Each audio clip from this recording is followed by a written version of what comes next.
You know, when you meet a new guy and everything feels so good and so right, and then a few weeks later, after things end up the way they always do, you look back and you think to yourself, how did I not see that? In part one, we broke down why this keeps happening.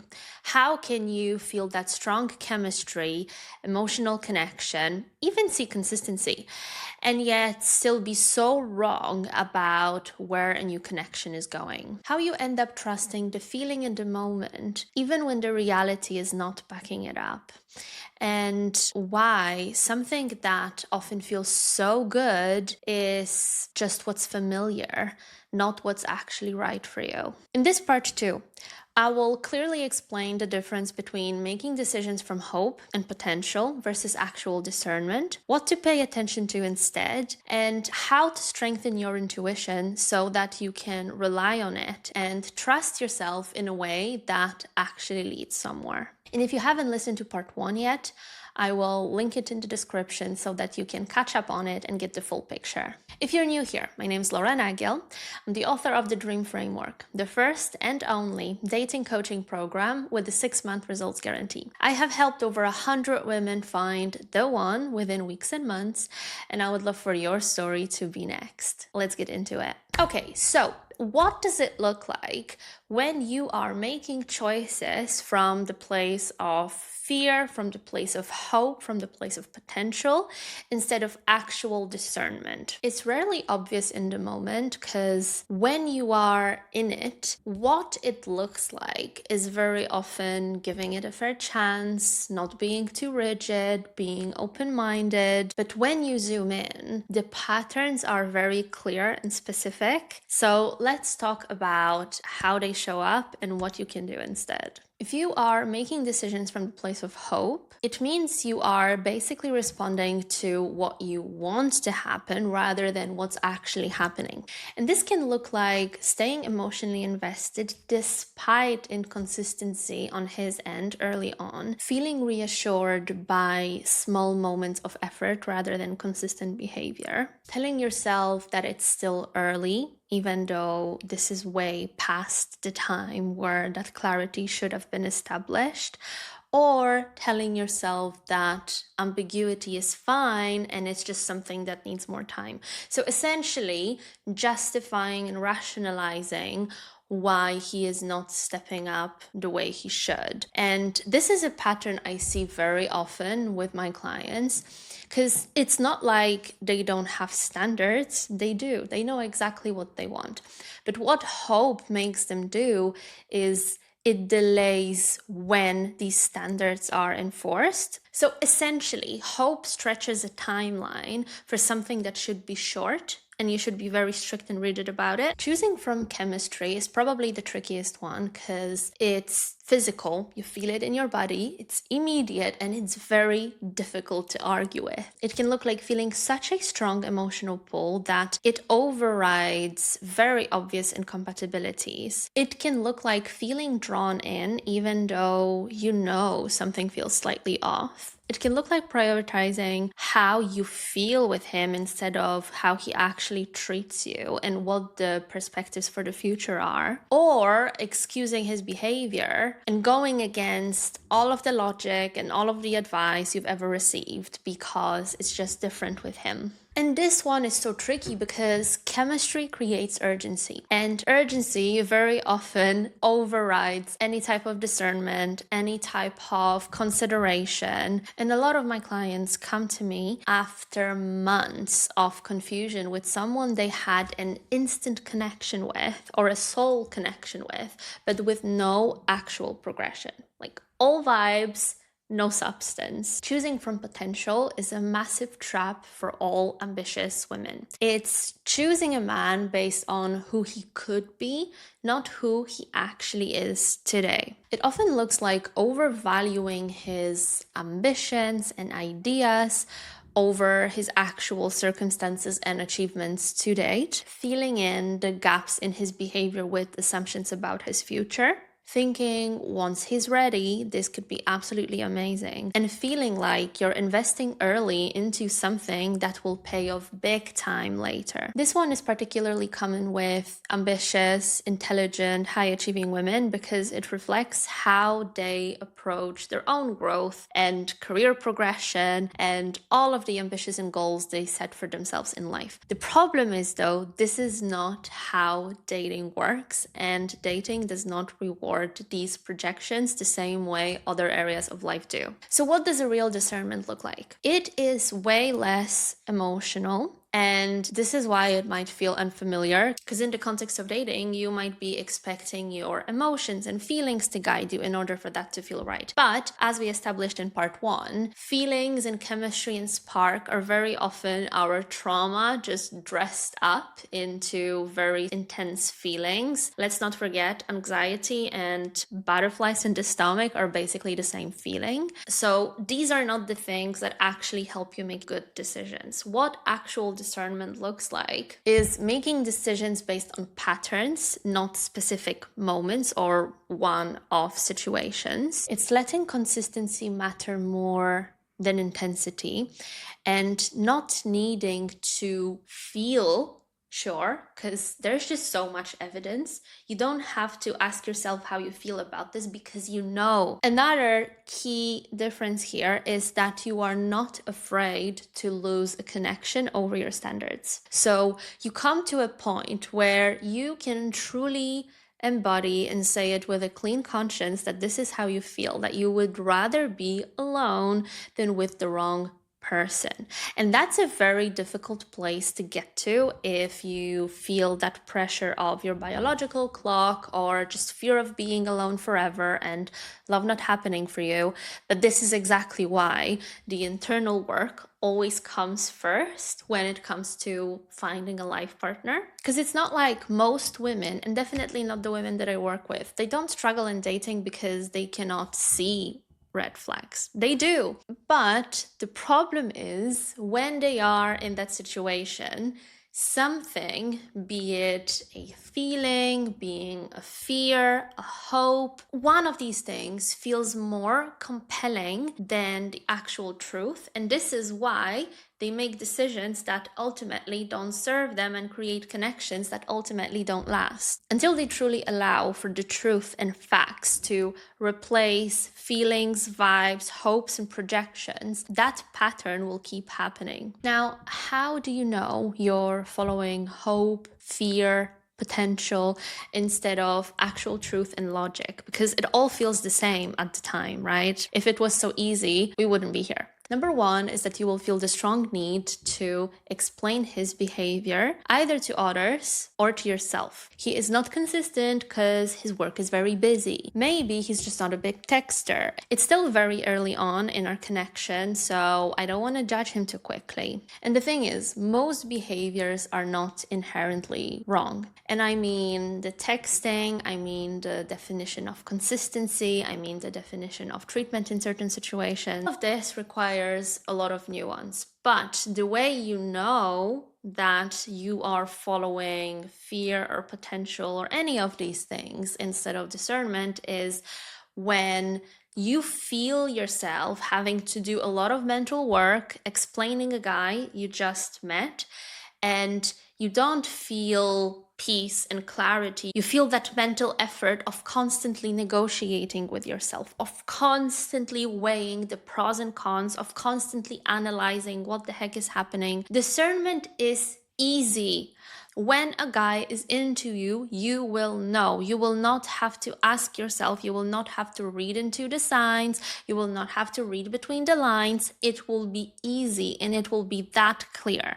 The second sign is something that's actually very difficult to clock because it's so small, it's so subtle, but it's essentially when your body is feeling discomfort. So you know how the feeling of that strong emotional chemistry, you cannot deny it, you cannot challenge it in any way.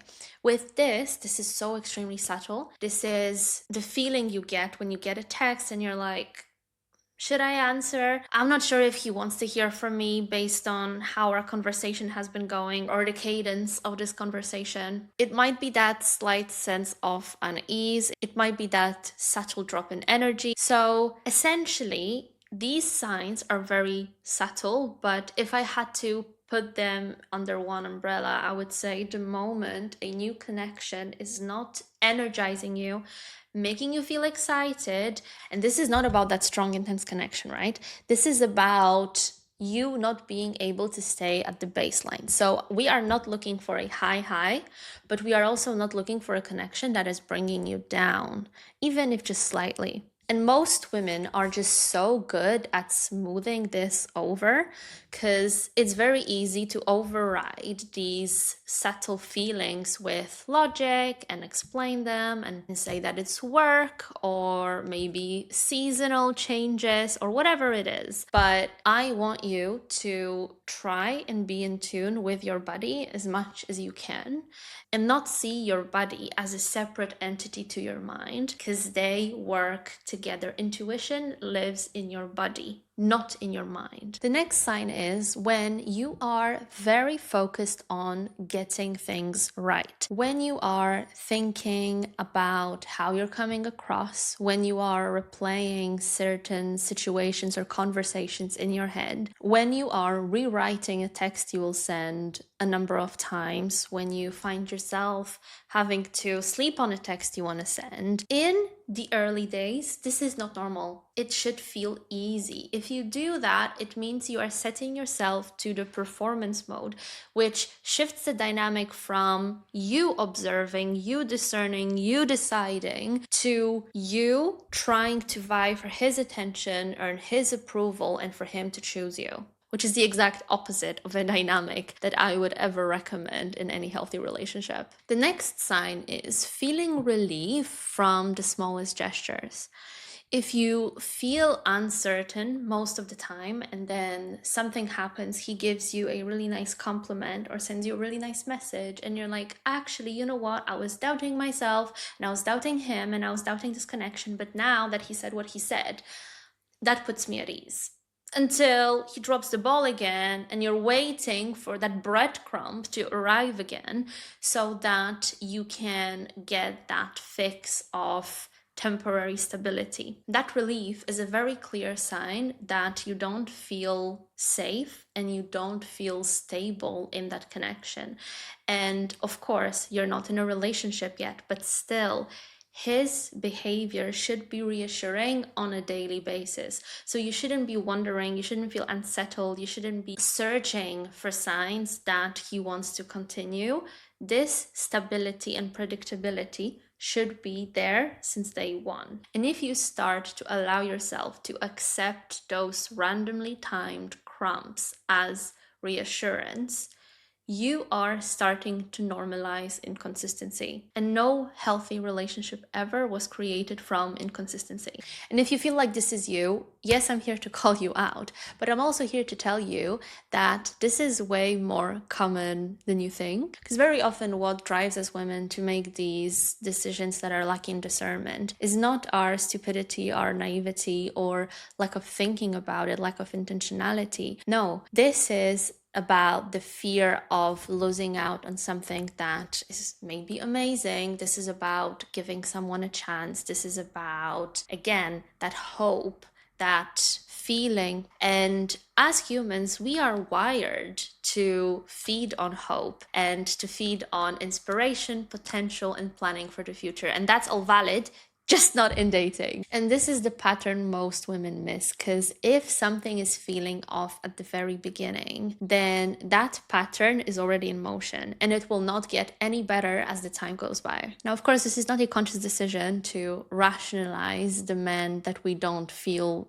settled or clear or taken care of with. And no woman sits here thinking, you know what, this doesn't feel right, but I'm gonna ignore it. But as women, we are very good at building a reality that explains why we're feeling what we're feeling. And that's the tricky part. So let's talk about some examples. Example number one is rebranding inconsistency from lack of alignment to a deep, profound experience you can work through together. So this might look like you chatting to your friends or even to yourself, explaining that he's been through a lot, he's a complex person, and what you have has the connection to be way deeper than any other surface level connection you've established.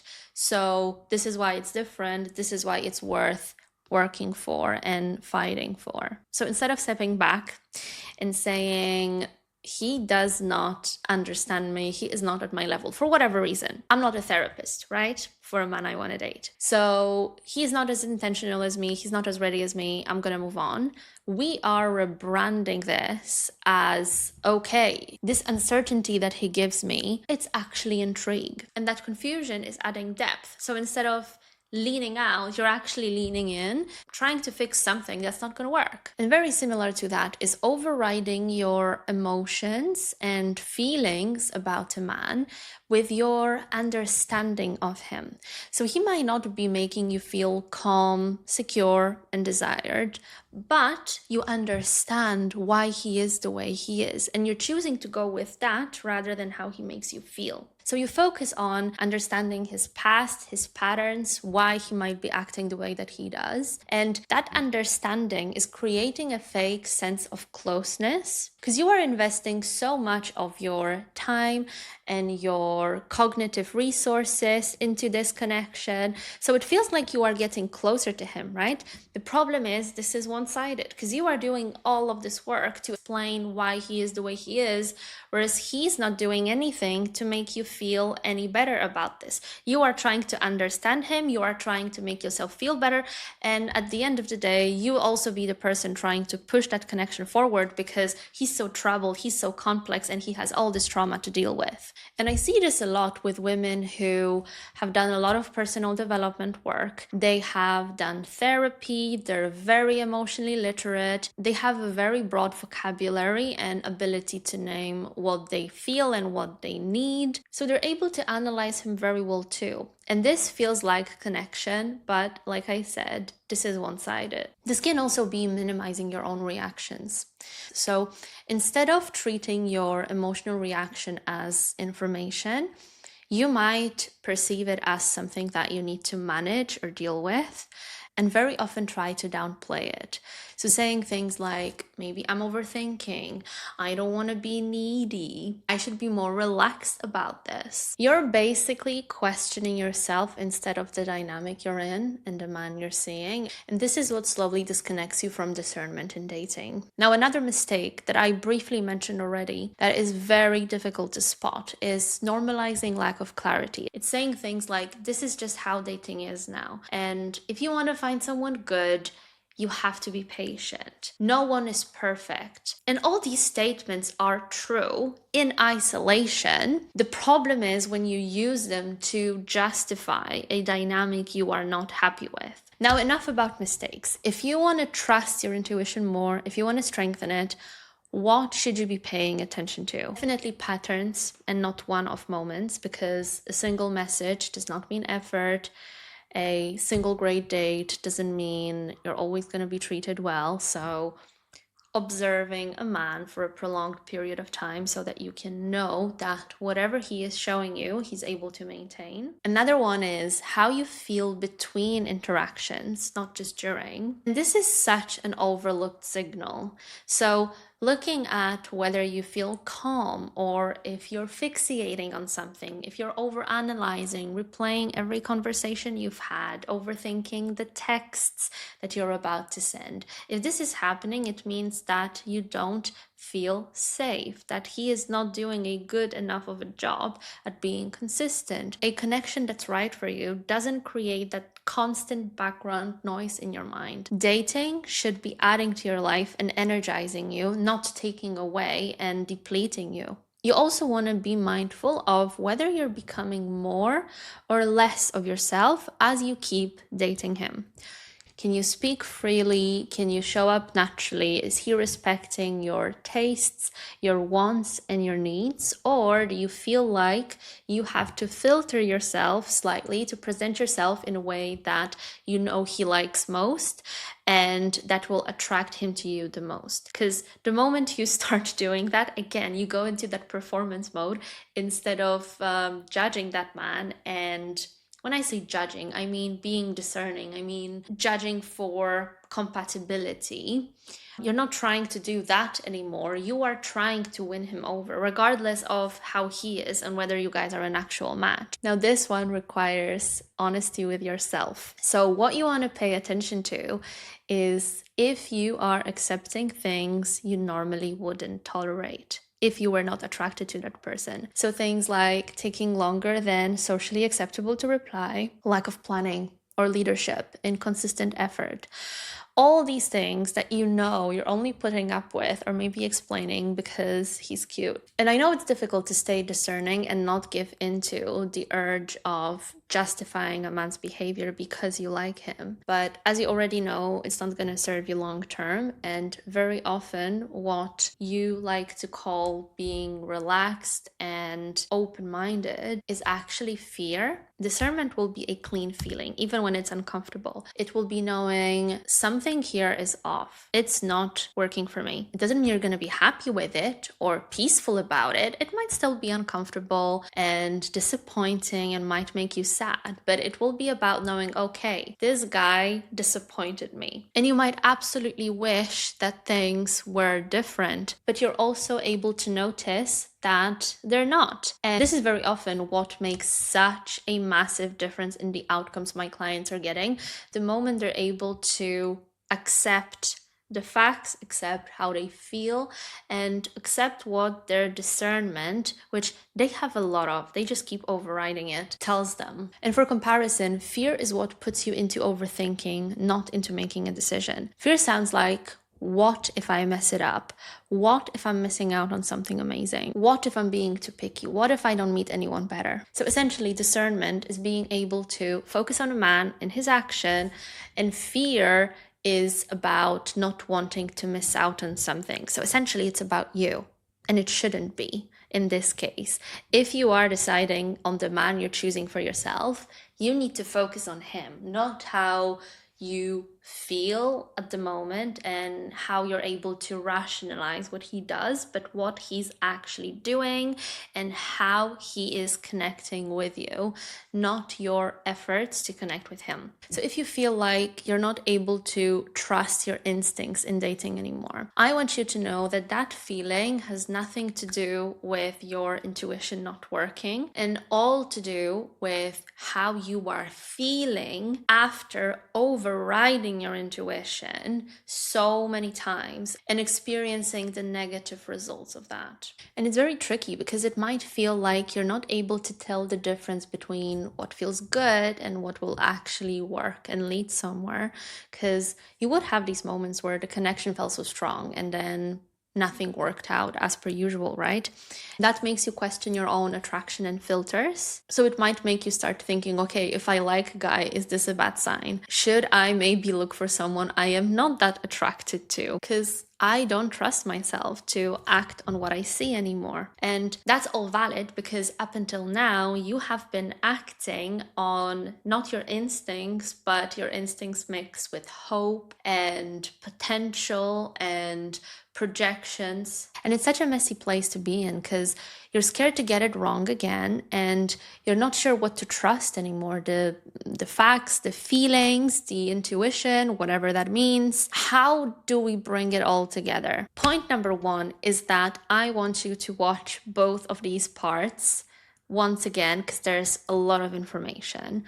Number two, I want you to reframe how you approach dating and how you see yourself within dating. So I want you to go from I can't trust myself with the men I choose, or I always choose the wrong men, to from now on, I am going to allow myself to respond to what I see, not just feel, more often earlier and more consistently, because we don't end up in bad relationships or situationships that go nowhere by accident. It happens when we start to give it more time, when we're giving it the benefit of the doubt for too long, when we are extending timelines endlessly, or when we are waiting for clarity instead of requiring it, and being able to move on if we don't get it. And this is such an empowering reframe, because what I want you to do is not to fix your instincts, fix your filters.